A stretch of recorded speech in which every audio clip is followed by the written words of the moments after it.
Izmenjava blaga med Ameriko in Evropo je skrbno nadzorovana in urejena s številnimi predpisi.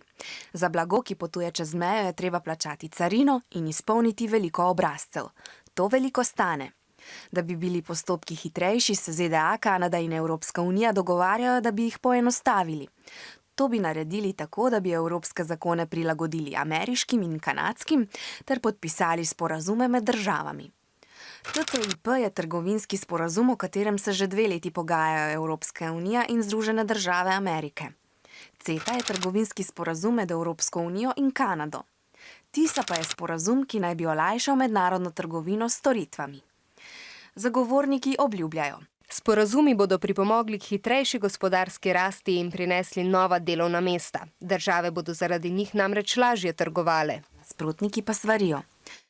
Sporazumi ne bodo koristili ljudem, ampak le velikim mednarodnim podjetjem. Sporno je tudi, da so pogajanja tajna in ne vemo, kaj točno v sporazumih piše.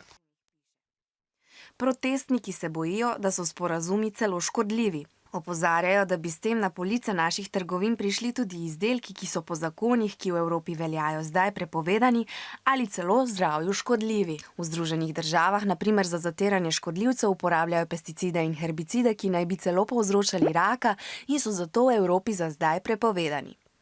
Torej, zagovorniki pravijo, da bodo sporazumi olajšali trgovanje ter prinesli gospodarsko rast in nova delovna mesta. Nasprotniki pa se bojijo, da ne bodo koristili ljudem, ampak le velikim podjetjem.